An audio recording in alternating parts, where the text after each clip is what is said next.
So today I'm going to talk about something that I haven't really touched on before, and that is the enormous risk to our national security and our economy that Russia is a part of OPEC. This is not something that happened by accident. This was a strategic move by Vladimir Putin.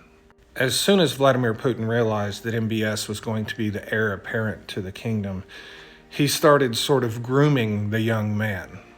MBS was young and inexperienced, and to be frank, he doted over Vladimir Putin. He wants to be like Vladimir Putin. And Putin quickly found himself as a member of OPEC.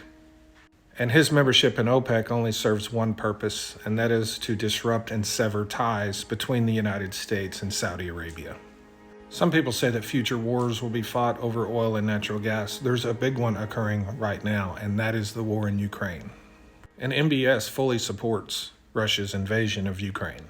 He was happy to have Russia join OPEC because it gave them much more power as the United States went through the shale revolution and became a huge player in global oil markets. Adding all of the natural resources of Ukraine to OPEC's portfolio would be nothing but a giant victory for them.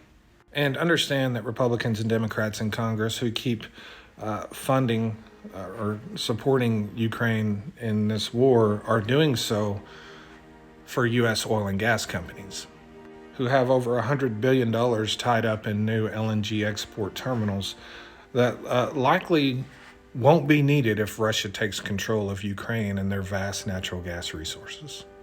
So when I say that I believe Donald Trump fell into a trap when he got into the OPEC 2020 deal with Vladimir Putin and MBS, it's not just a wild conspiracy theory. It's the only logical answer that makes any sense. That is Putin and MBS shortly after Donald Trump announced that MBS had nothing to do with the murder of Jamal Khashoggi. Let me lay out why I think it was a trap. Saudi Arabia and Russia were both extremely weak economically when the pandemic started. At that point, oil prices had been depressed for nearly 6 years. Donald Trump spent nearly a year trying to get Saudi Arabia to increase production in 2018. Now hear me out on this. Nearly a year.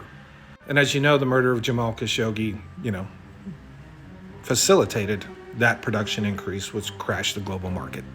It did not take long for Saudi Arabia to restore production, approximately 3 months, and then Donald Trump spent the rest of 2019 demanding that OPEC increase production again and bring down prices.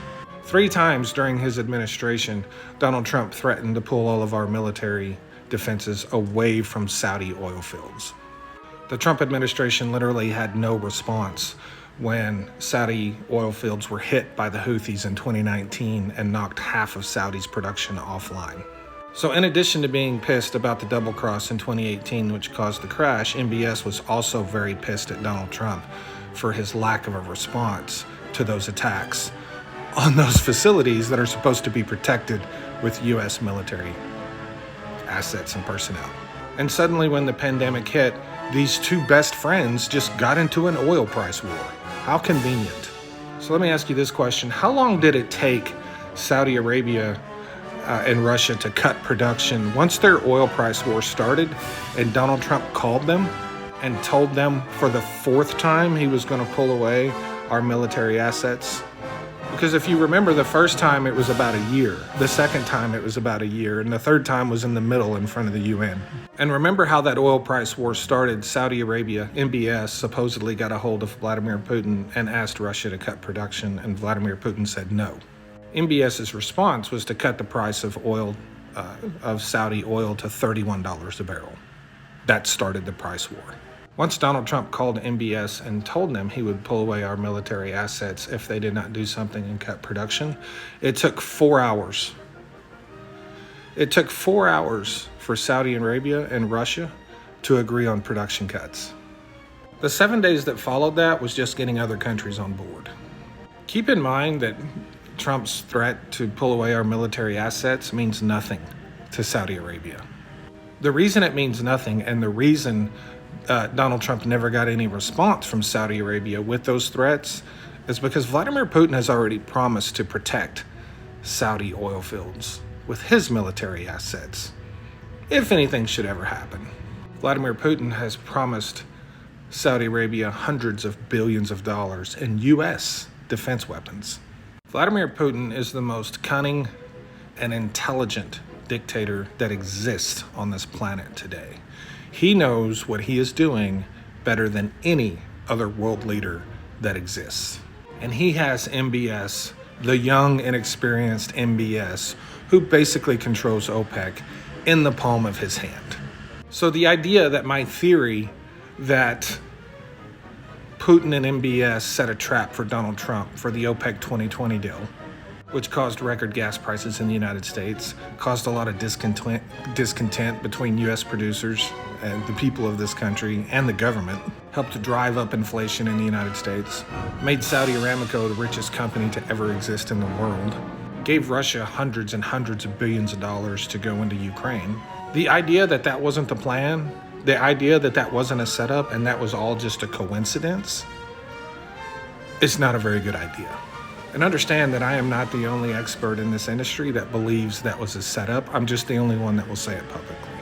So if you want to call it a conspiracy theory, or if you think it's baseless, feel free. I mean, it's a free country. But if you don't have any insight on the relationship between Vladimir Putin, MBS, and Vladimir Putin's intentions within OPEC, or if you don't understand those things, then you have no possibility of ever coming up with any probability that it's true. This isn't like some flat earth conspiracy theory. This is something that is very probably true. This is something that is highly likely to be true. Because it can't be proven, because Vladimir Putin and MBS would obviously never admit to it or talk about it, their relationship cannot be denied. And Putin's intentions cannot be denied. And while it is a theory, it's not something that's far-fetched in any way, shape, or form. I'm not asking you to accept the theory as the truth.